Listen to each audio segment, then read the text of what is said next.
Willkommen zurück auf Neutrality Studies. Bem-vindo de volta ao Neutrality Studies, e hoje tenho novamente comigo o general Harold Kujat. O Sr. Kujat foi, no início dos anos 2000, o oficial de mais alta patente das Forças Armadas Alemãs e presidente do Comitê Militar da OTAN. Sr. Kujat, bem-vindo de volta. Willkommen zurück. Com prazer, sim.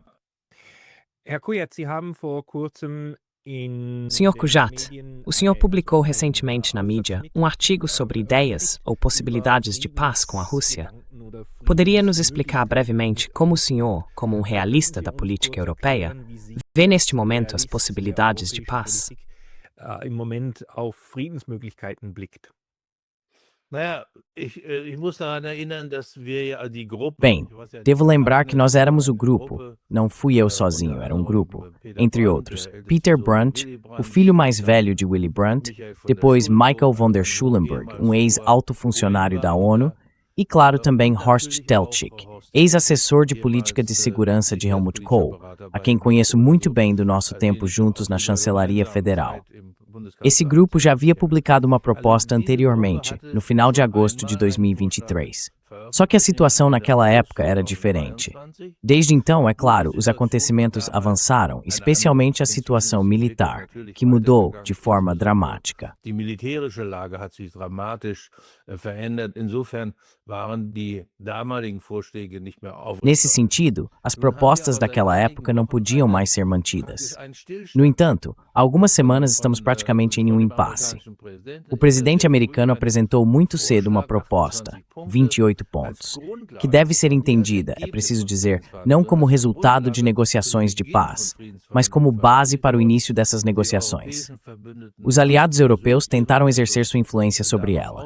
Foram feitas modificações, e também, nem den Stefanos Govroa o current word hieß, foram soporâneas. eingearbeitet worden. Wie der letzte Vorschlag, der aktuelle tatsächlich Como a última proposta, ou seja, atual, realmente é, não se sabe. Conhecemos apenas as diferentes versões intermediárias.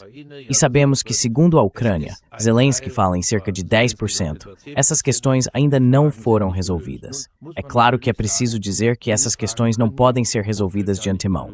Aqui não se trata de um resultado de negociação, mas sim de criar uma base com a qual ambos os lados possam concordar, como condição para que as negociações de paz comecem. als Voraussetzung, dass Friedensverhandlungen beginnen. Und so sehen wir auch unseren Vorschlag. E é assim que também vemos nossa proposta. Tentamos encontrar uma solução para as questões que, em nossa opinião, ainda estão em aberto, especialmente as mais difíceis. Mas antes de tudo, é preciso dizer, agora trata-se em especial de fazer algo pelo futuro da Ucrânia. A matança precisa, como Trump repetiu várias vezes, ser encerrada. A Ucrânia deve poder existir como um Estado independente, neutro e seguro, como um Estado soberano. E esse objetivo está cada vez mais em risco, quanto mais esse conflito se prolonga militarmente, com o perigo de que não haja negociações, mas sim que essa guerra seja decidida no campo de batalha. Nesse caso, nem mesmo haveria mais base para negociações.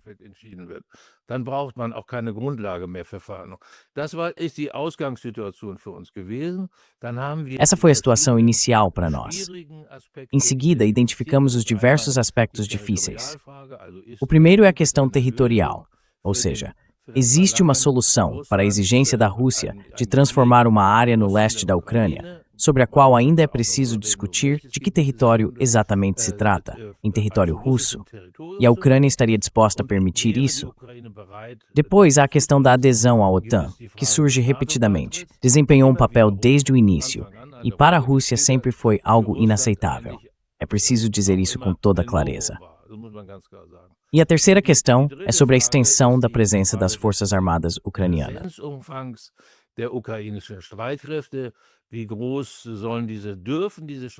Qual deve ser o tamanho dessas forças armadas do ponto de vista russo e qual deve ser o tamanho do ponto de vista ucraniano? E o último ponto é a questão das garantias de segurança, após um tratado de paz ou mesmo já depois de um cessar-fogo. Ou seja, garantias de segurança para a Ucrânia. E há, especialmente do lado europeu, em alguns estados europeus, é preciso dizer, o esforço de tornar essas garantias de segurança o mais fortes possível, a fim de impedir um novo ataque russo. Essa é a base de partida, e sobre isso nossas considerações. Und dazu haben wir dann Ausführungen gemacht. Wie, wenn wir uns über die Sicherheitsgarantien unterhalten. Quando falamos sobre garantias de segurança, eu não entendo muito bem esse debate. Disse que são necessárias garantias de segurança para que a Rússia não ataque novamente. Mas o fato é, neste momento, já há uma guerra. Então a primeira pergunta não seria o que precisa acontecer para que a Rússia esteja disposta a depor as armas? E você já mencionou a neutralidade da Ucrânia. Então, um consenso europeu sobre uma Ucrânia neutra não seria uma parte central do ponto de partida para começar a conversar com a Rússia? Porque é preciso lembrar, os europeus ainda não estão negociando com a Rússia. São os americanos que estão negociando com a Rússia. Verhandeln immer noch nicht mit Russland, es sind die Amerikaner, die mit Russland verhandeln. Ja, also zudem ist es so, es muss Sim, natürlich eine então no fim das Einigung contas, am é Ende claro que sein. precisa haver um resultado, ou seja, um tratado de paz, e possivelmente ou até de forma preferencial, já no caminho para esse tratado de paz, durante as negociações. Assim, quando uma certa base de confiança for estabelecida, quando regras aceitas por ambas as partes para um cessar-fogo forem elaboradas, então também poderia haver um cessar-fogo como etapa intermediária. Mas no final, tem que haver um tratado de paz, e é preciso ter em mente que esse tratado de paz deve ser assinado tanto pela Rússia quanto pela Ucrânia. Und von der Ukraine unterschrieben werden muss. Das ist ein bilateraler Vertrag. Dazu kann es Trata-se de um tratado bilateral. Podem existir acordos complementares, adicionais ou paralelos. Tudo isso é possível. Mas o núcleo continua sendo um tratado de paz entre a Ucrânia e a Rússia. E é por isso que é importante levar em conta os interesses da Rússia e da Ucrânia. Esse tratado deve naturalmente também ser aceitável para os europeus e para os Estados Unidos. Repito mais uma vez, o essencial é o acordo entre as partes em guerra. Esse é o ponto decisivo. E nesses tratados devem naturalmente existir regras que impeçam o ressurgimento dos combates. Ou seja, essas regras precisam ser compatíveis com os interesses das duas partes em conflito. mit den Interessen der beiden Kriegsparteien kompatibel sein. Das ist ein ganz wichtiger Aspekt. Und es kommt ein weiteres hinzu. Esse é um aspecto muito importante. E há ainda outro ponto. Nenhuma guerra começa, por assim dizer, do nada. Toda guerra surge de uma situação política e leva a uma nova situação política. O essencial é eliminar as causas que nessa situação política inicial foram determinantes para o início da guerra. Caso contrário, se essas causas forem contornadas ou ignoradas, elas naturalmente continuam existindo, ganham vida própria e, em algum momento, acabam levando novamente ao início de uma guerra. E isso, é claro, deve ser evitado. Nesse contexto, as garantias de segurança para a Ucrânia desempenham um papel absolutamente fundamental. Auch die Sicherheitsgarantien für die Ukraine eine ganz wesentliche Rolle. In diesen Sicherheitsgarantien muss auch Vorsorge. Essas garantias de segurança também devem prever que as causas dessa guerra não continuem existindo ou até se agravem no futuro. Já havia um esboço de tratado entre a Rússia e a Ucrânia, o Tratado de Assistência sobre a Neutralidade Permanente da Ucrânia e garantias de segurança para a Ucrânia. Ou seja, esses pontos já estavam incluídos. Esse tratado data de 15 de abril de 2022, apenas algumas semanas após o início da guerra, nas chamadas negociações de Istambul. Nesse tratado, foram mencionadas 5 potências garantidoras, ou seja, os 5 membros permanentes do Conselho de Segurança da ONU, incluindo a Rússia. Also auch Russland.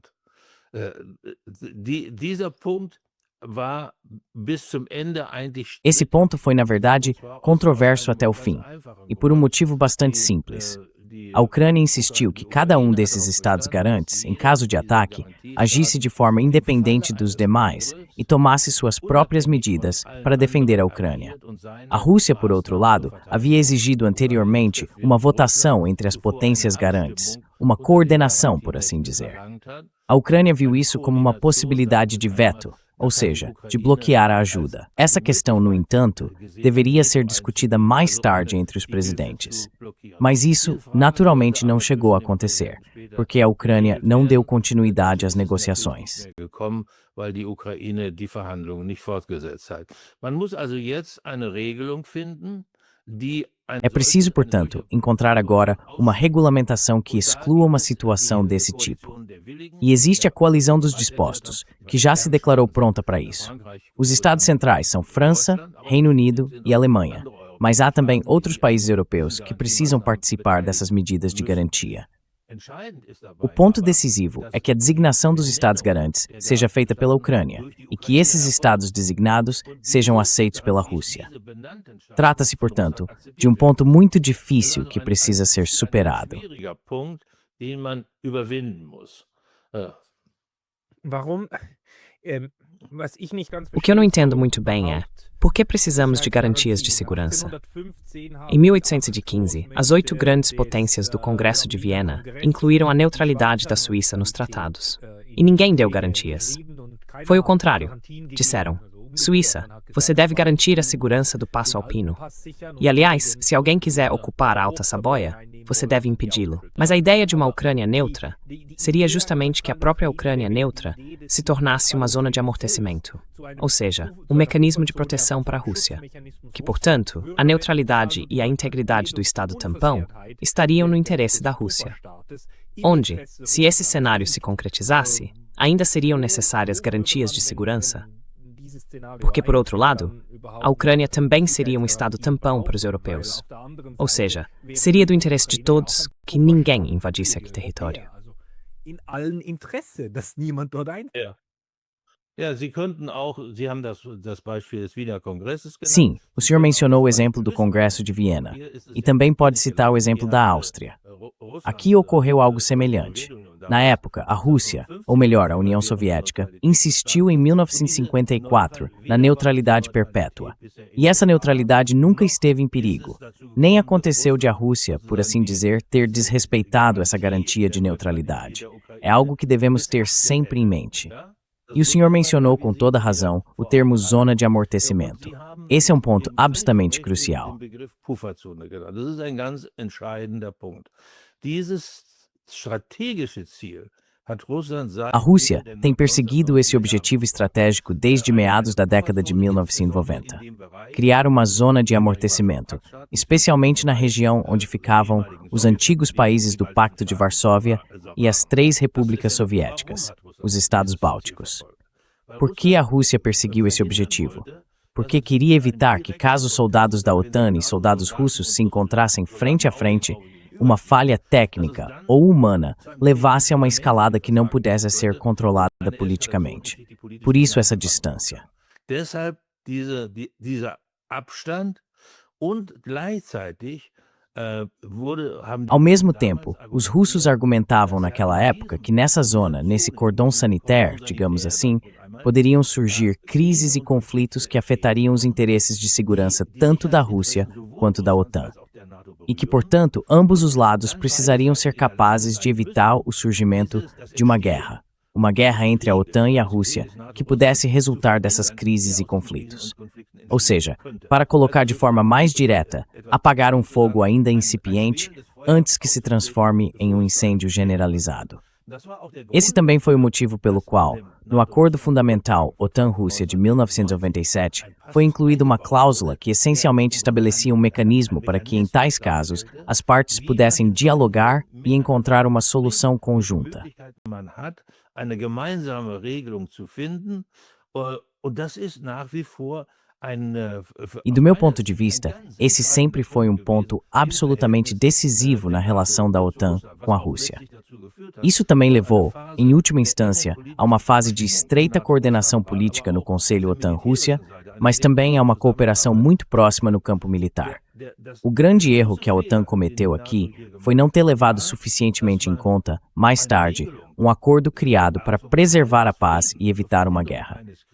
Um acordo estabelecido em um período de estreita cooperação, em uma relação quase amistosa, pois na época, a Rússia era um parceiro estratégico da OTAN. Isso é frequentemente esquecido, um parceiro estratégico.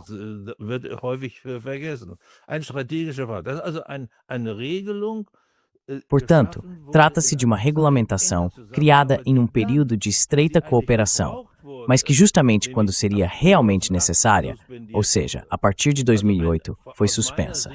Na minha opinião, isso foi um erro muito grave. Pois o ponto decisivo, e isso é algo que qualquer pessoa familiarizada com gestão de crises ou prevenção de guerra sabe, é que justamente na fase inicial de um possível conflito, é fundamental manter a comunicação. É preciso entender o que o outro lado quer, entender o que o outro lado é capaz de fazer. Isso não significa que seja preciso aceitar, mas sim que se pode ajustar melhor a própria reação para, como neste caso, resolver o problema em conjunto. Infelizmente isso não foi feito.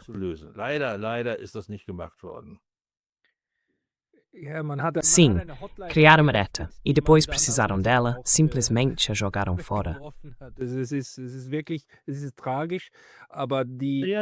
É realmente trágico, mas a representação russa na OTAN havia de fato uma missão militar junto à OTAN. Eu mesmo fui presidente do Conselho OTAN-Rússia dos chefes de Estado-Maior e tínhamos reuniões regulares. A cada 14 dias e pelo menos 2 vezes por ano, normalmente até com mais frequência, os chefes de Estado-Maior da OTAN e o chefe do Estado-Maior russo se reuniam, sentavam-se à mesa e resolviam problemas em conjunto. Muita coisa disso é esquecida. Houve até soldados russos que serviram sob comando da OTAN. Eles foram subordinados à OTAN durante a operação no Kosovo. E essa cooperação foi excelente. Não há outra forma de descrever. Os russos tinham grande interesse em participar dessa operação.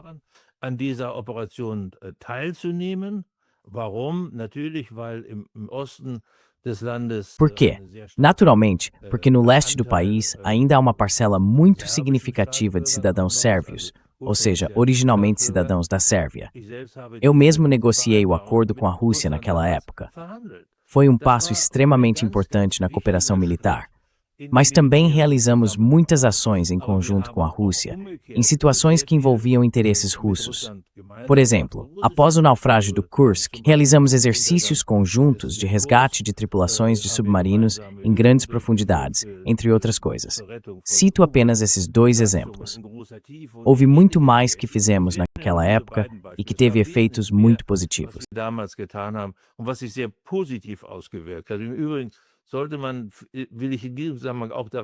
Além disso, quero lembrar nesse contexto que o fim da guerra na Ucrânia tem uma importância extraordinária para a Europa em 2 aspectos. O risco de que a guerra na Ucrânia, ou seja, a guerra dentro da Ucrânia, se transforme em uma guerra pela Ucrânia, continua sendo muito grande e, especialmente nos últimos tempos, tem aumentado repetidamente. Esse é o primeiro ponto de especial relevância para os europeus. O segundo é que a condição para que possamos alcançar uma solução duradoura e confiável, ou seja, um acordo que estabeleça uma ordem de segurança e paz para a Europa como um todo, incluindo a Ucrânia e a Rússia, depende naturalmente do fim dessa guerra. Ela é, por assim dizer, a rolha na garrafa.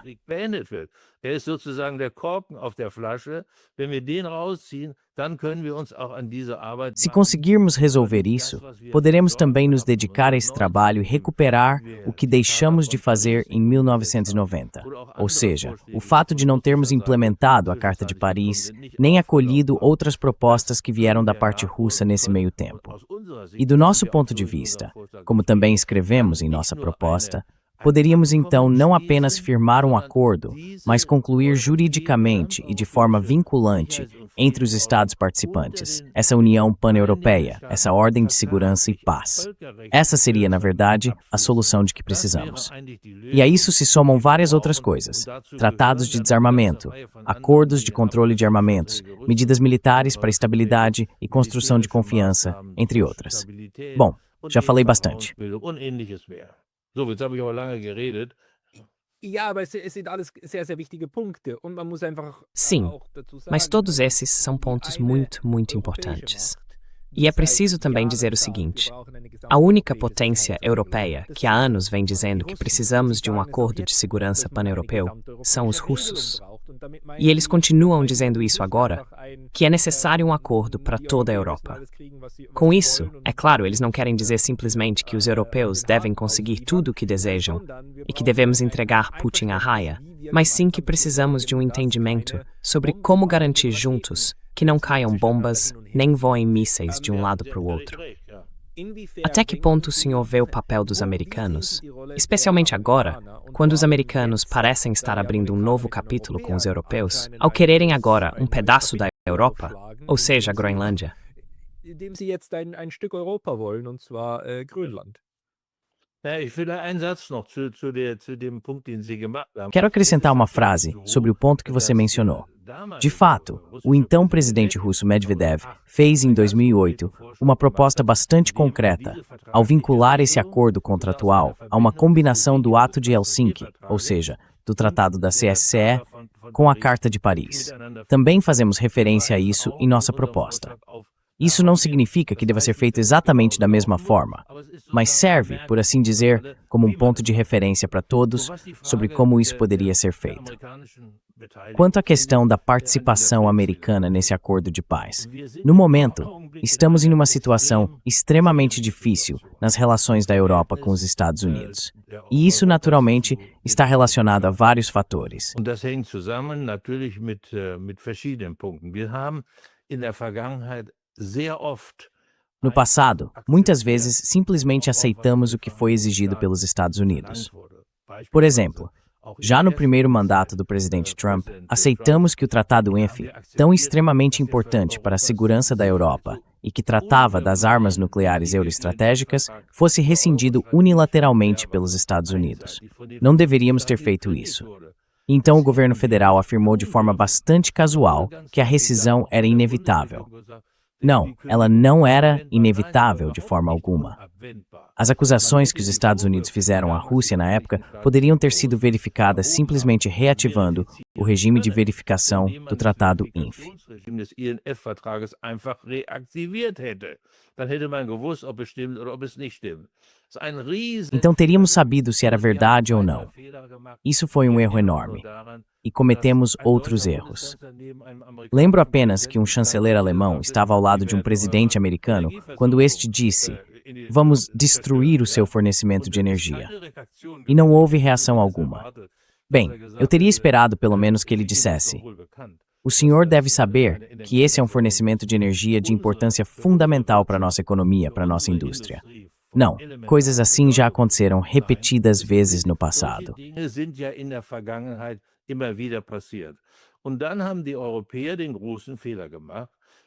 E então os europeus cometeram o grande erro de se colocarem nesse conflito, que ocorre entre a Rússia e a Ucrânia, e que desde o início também foi uma guerra por procuração entre os Estados Unidos e a Rússia, simplesmente e exclusivamente ao lado da Ucrânia. O que sem dúvida foi importante, não quero minimizar isso. Quando um país no meio da Europa é atacado, é preciso que seja possível apoiá-lo em sua defesa. Mas esse não pode ser um caminho unidimensional. Precisa ser um caminho duplo. Ao mesmo tempo, existe a obrigação de também trabalhar pela paz, não apenas para o governo ucraniano, mas para as pessoas desse país. Por fim às mortes, por fim à destruição do país.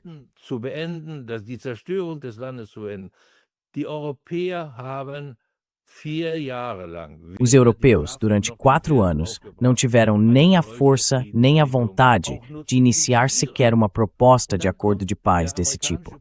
E então vem o presidente americano e assume essa tarefa. Mais uma vez, os europeus acabam sendo, por assim dizer, aqueles que correm atrás dos acontecimentos e tentam ainda salvar um pouco dos interesses europeus. Mas o fator decisivo são os Estados Unidos. O fator decisivo é o presidente Trump. E eu poderia citar muitas outras coisas. Veja, por exemplo, o aumento dos gastos com defesa para 5% do produto interno bruto. Isso foi simplesmente iniciado por Trump.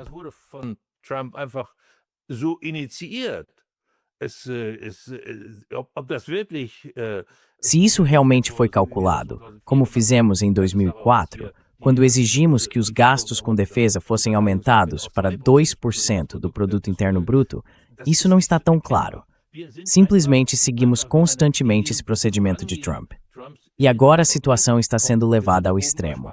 Agora, se exige que a Groenlândia seja, por assim dizer, vendida aos Estados Unidos ou conquistada militarmente. E aí os europeus cometem o próximo grande erro. Não se trata de uma questão entre os Estados Unidos e a União Europeia. É uma questão de segurança, como o próprio presidente Trump também chamou, para os Estados Unidos. São interesses de política de segurança, são interesses estratégicos. Sicherheitspolitische Interessen der Vereinigten Staaten, strategische Interessen. Also es ist eine NATO-Angelegenheit. Então, trata-se de uma questão da OTAN. Por que ainda não houve uma cúpula da OTAN sobre a Groenlândia? É nesse local que essas questões precisam ser discutidas. E por que é esse o local? Lembre-se, existe um tratado entre a Dinamarca e os Estados Unidos de 1951, um tratado de defesa, um Defense Agreement, que define de forma precisa a cooperação e as possibilidades de atuação dos Estados Unidos. Esse acordo foi atualizado novamente em 2004 e nele também se faz referência à relação com a OTAN. Portanto, é uma questão da OTAN que precisa ser discutida aqui. E quero acrescentar apenas mais uma coisa. Não se trata apenas da segurança dos Estados Unidos. Nur um die Sicherheit der Vereinigten Staaten. Wenn es Probleme mit der Sicherheit der Grönland gibt, Se houver problemas com a segurança da Groenlândia, então esses também são problemas que dizem respeito aos europeus. Não pode haver zonas com diferentes níveis de segurança na OTAN, e sim a segurança de cada um dos parceiros da aliança. A segurança da Alemanha ou de Luxemburgo é tão importante quanto a dos Estados Unidos. Portanto, é aí que isso se encaixa. Também houve chanceleres federais que pensavam da mesma forma. Lembro apenas de Helmut Schmidt, que em janeiro de 1979, quando os Estados Unidos e a Rússia negociavam sobre sistemas estratégicos intercontinentais e ignoravam completamente o rearmamento da União Soviética no campo nuclear euroestratégico, disse ao então presidente americano Jimmy Carter: "Não aceitamos zonas com diferentes níveis de segurança." Wir akzeptieren keine Zonen unterschiedlicher Sicherheit. Diese Frage der Bedrohung durch Essa questão da ameaça representada pelos sistemas nucleares euroestratégicos da União Soviética precisa ser tratada. E foi assim que surgiu a chamada dupla decisão da OTAN. Então, por que não lembramos desse procedimento? Só mais uma frase sobre isso. Os aspectos econômicos também indicam que esse tema deve ser tratado no âmbito da OTAN. Recomendo a todos que deem uma olhada no Tratado da OTAN. Então vocês perceberão que o artigo 2 trata justamente desse aspecto econômico, que está relacionado ao aumento das tarifas. Isso significa que o aumento das tarifas sobre os aliados europeus constitui uma violação do Tratado da OTAN. Portanto, é nesse fórum que o tema deve ser discutido, e não em Davos ou em qualquer outro espaço entre a União Europeia e os americanos. Den Amerikanern. Aus den von Ihnen jetzt genannten Gründen. Por essas razões que o senhor mencionou, há muitos analistas que concluem que para os Estados Unidos não se trata da segurança da Groenlândia, nem da segurança da OTAN, mas sim de interesses territoriais e dos interesses particulares do presidente americano. O desejo de ser aquele que expande os Estados Unidos como Estado. Como o senhor vê isso? Erweitert. Wie sehen Sie das? Ja, da ist was dran. Sehen Sie, wir haben Sim, ja Berlin há algo einen nisso. Augenblick in einer Weltordnung. Veja, atualmente vivemos em uma ordem mundial de grandes potências rivais: China, Rússia e Estados Unidos. Até agora, essa ordem mundial foi caracterizada pelo unipolarismo, ou seja, dominada pelos Estados Unidos. Na verdade, é uma ordem mundial criada pelos Estados Unidos após a Segunda Guerra Mundial, e o dólar como moeda de referência global desempenha um papel muito importante nisso. Nos últimos anos, porém, tem havido um movimento contrário em direção a um mundo multipolar cada vez mais forte.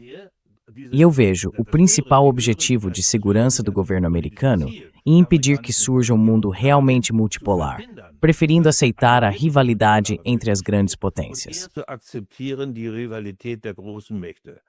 Und dabei spielt eine große Rolle das Denken. Um papel importante nisso é o modo de pensar do presidente Trump em termos de hemisférios.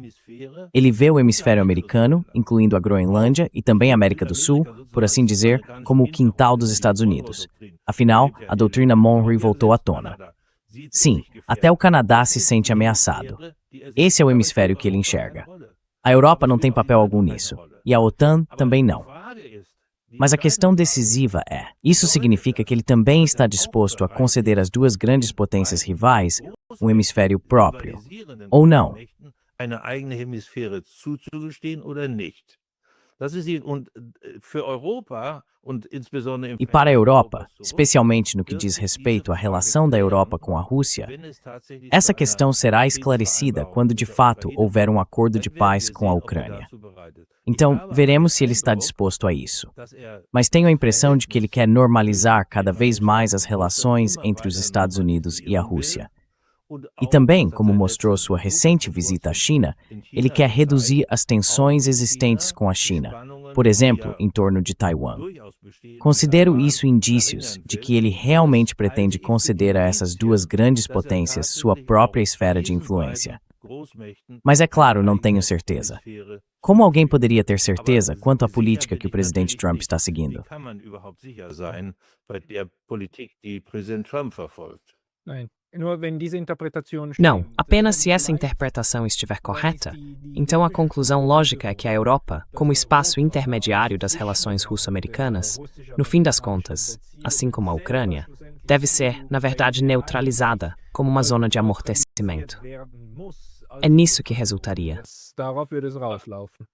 Absolut, absolut. Ich sage schon seit Absolutamente. Jahren, Absolutamente. Europa muss die Venho Kraft dizendo há und den anos, Willen a Europa setzen. precisa reunir força e vontade para se afirmar, politicamente, economicamente, tecnologicamente e, em certa medida, também militarmente. Isso não significa que devamos criar uma organização paralela à OTAN, mas sim fortalecer o pilar europeu dentro da OTAN.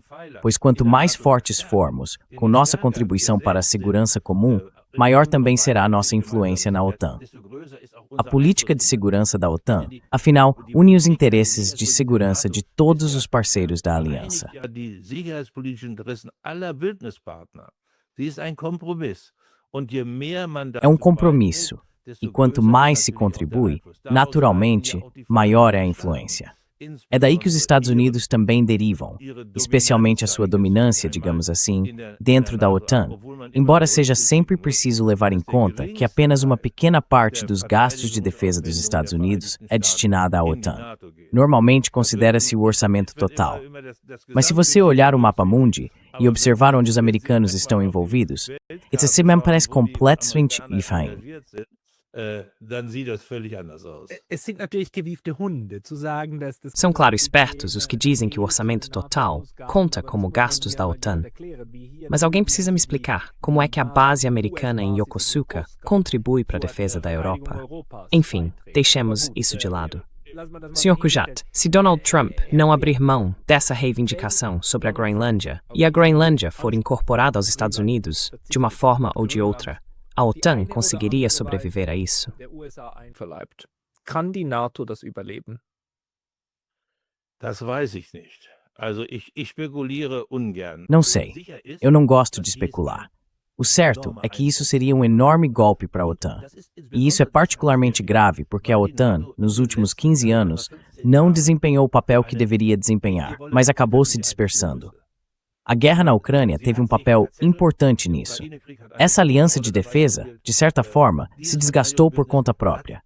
Na verdade, teria sido necessário que nós, ao contrário, tentássemos aproveitar essa fase de transição dos anos 1990, quando a União Soviética deixou de existir e o Pacto de Varsóvia deixou de existir, para tirar vantagens para essa aliança. Isso não aconteceu. Fizemos o contrário. Das ist nicht geschehen. Wir haben das Gegenteil gemacht. Wir haben im Grunde die Spannungen mit Russland nicht nur. No fundo, nós não apenas intensificamos as tensões com a Rússia, digo isso de forma cautelosa, mas realmente as intensificamos. E abandonamos, infelizmente, as boas iniciativas que havíamos adotado em meados dos anos 1990, como mencionei, o Acordo Fundamental OTAN-Rússia, infelizmente as suspendemos. Portanto, a resposta à sua pergunta é, na verdade, outra. A resposta à sua pergunta é: a Europa precisa dar uma contribuição concreta e ativa para o fim desta guerra. A Europa deve criar, o mais rápido possível, uma ordem europeia de segurança e paz que inclua a Rússia e a Ucrânia. A Europa precisa se tornar um fator de estabilidade geopolítica depois de todos esses anos. E isso significa, naturalmente, que também devemos nos esforçar para aumentar nossa capacidade de defesa. Unsere Verteidigungsfähigkeit zu erhöhen. Aber es bedeutet nicht, dass wir uns Mas isso não significa que devamos nos separar dos Estados Unidos. Esse é um ponto muito, muito importante. E quando ouço que voltam a surgir discussões sobre um armamento nuclear da Alemanha, só posso dizer isso é a coisa mais absurda que está sendo discutida no momento. Totalmente descabida e contrária aos nossos interesses nacionais de segurança. Portanto, precisamos contribuir juntos, uso novamente esse termo, juntos para a nossa afirmação. A Europa não perdeu relevância apenas por causa da guerra na Ucrânia, mas também devido à nossa relação tensa com a China, caindo geopoliticamente na insignificância.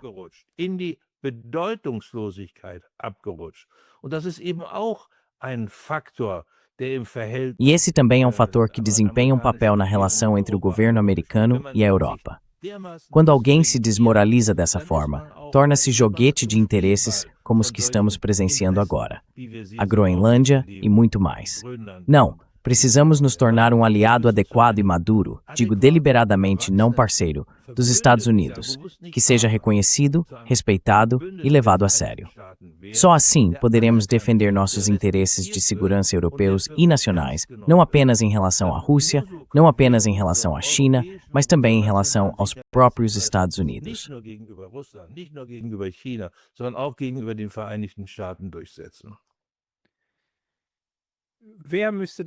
Quem teria que fazer isso? A UE deveria assumir essa tarefa? Ou Berlim, Paris e Londres teriam que se reunir?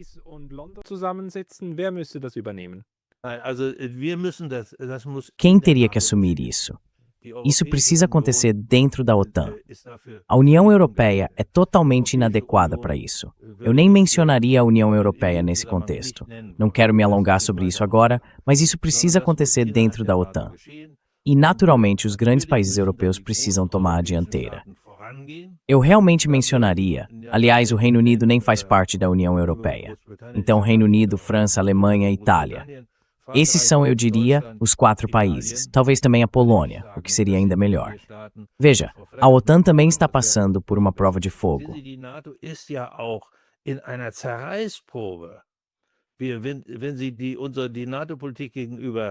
Quando você observa a política da OTAN em relação à Ucrânia, vê justamente essa coalizão dos dispostos, foi assim que a chamei. Mas também há países que seguem uma política completamente diferente, como a Hungria, a Eslováquia ou, por exemplo, a Tchequia. Além disso, há os países do sul da Europa que veem em riscos à sua própria segurança vindos de uma direção totalmente diferente.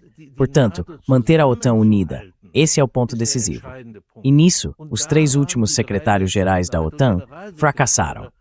Mas também os grandes países, inclusive a Alemanha, adotaram dentro da OTAN uma política que não esteve à altura do tamanho e da força econômica do nosso país.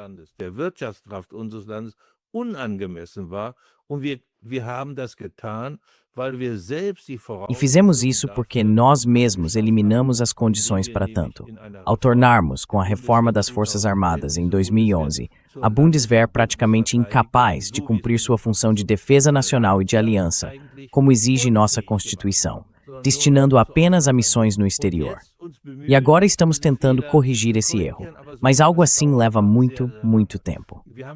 Quero enfatizar novamente. Sempre dissemos que a força da Bundeswehr e nossa influência na OTAN são 2 faces da mesma moeda. E um dos lados dessa moeda praticamente não existiu, por muitos anos, desde 2011. Portanto, precisamos agir. Isso é muito importante. Para isso, não precisamos de uma percepção de ameaça, mas simplesmente fazer o que a Constituição exige.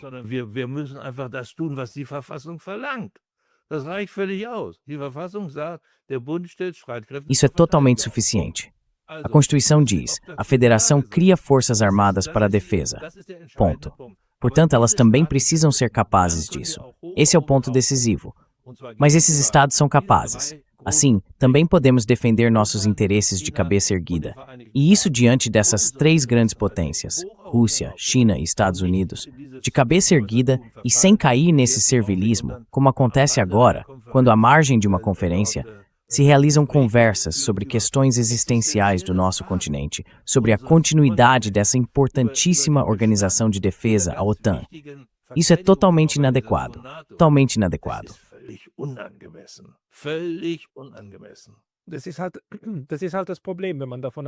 Esse é justamente o problema quando se parte do princípio de que as únicas capazes de garantir segurança no continente são as armas nucleares dos Estados Unidos. Quando não se tem consciência de que existem outras formas de criar segurança, por exemplo, por meio de estruturas conjuntas, intercâmbio e... Genau. Das ist genau der Punkt. Exatamente, esse é justamente o ponto. Esse é o pensamento unidimensional. Veja, podemos voltar a 1967, ao relatório Harmel, que dizia: a política da OTAN consiste em ser capaz de se defender e, ao mesmo tempo, promover a distensão. Esse é o ponto decisivo, que continua válido hoje, tão importante quanto era em 1967. E as pessoas também deveriam se lembrar do que essa política de 2 trilhos, essa política dual, trouxe. Elgabeswang Bonificastelemor. Sie hat letztlich zur Wiedervereinigung Deutschlands geführt. E para a reunificação da Alemanha era necessário o consentimento da União Soviética e, por fim, da Rússia. E eles o concederam. Confiaram que tudo daria certo. Genau, und sie haben das gegeben, weil sie eben Exatamente. E eles concederam isso porque perceberam que essa política dual, capacidade de defesa e de extensão, estava realmente sendo praticada. Não são apenas palavras, é política feita de forma concreta. Foi assim que fizemos.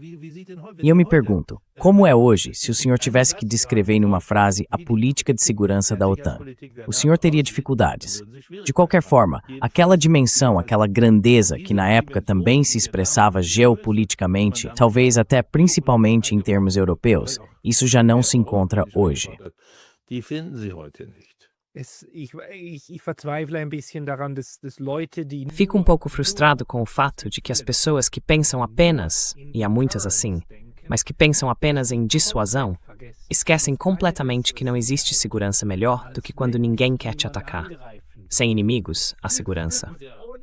Infelizmente, o pensamento hoje está realmente voltado para a dissuasão, e apenas para a dissuasão. E isso faz com que o outro componente seja completamente esquecido, realmente apagado, desaparecido. Mein Mentor war ja Helmut Schmidt. Und ich vertrete nach wie vor Meu mentor foi Helmut Schmidt. E eu continuo defendendo sua abordagem estratégica. É a abordagem do equilíbrio de forças. Precisamos ser capazes de nos defender, isso é importante. Mas isso é uma condição importante também para a paz. Uma condição necessária, mas não suficiente, como ele dizia. Esse equilíbrio de forças deve ser estabilizado politicamente, dialogando com o outro lado, compreendendo seus interesses, seus objetivos, sua capacidade política, uma industrial, e contribuindo, por meio do desarmamento e do controle de armamentos, por meio de medidas de fortalecimento da confiança militar, para que surja uma que se chamava de previsibilidade da ação política.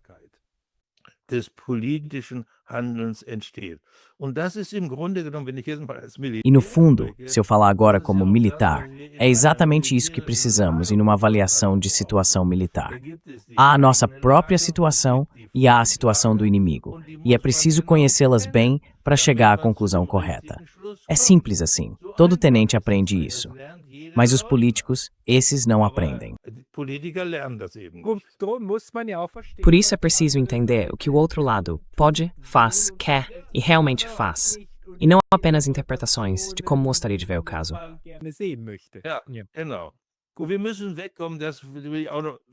Sim, exatamente. Precisamos mudar. Precisamos também ser mais ativos em nossa política.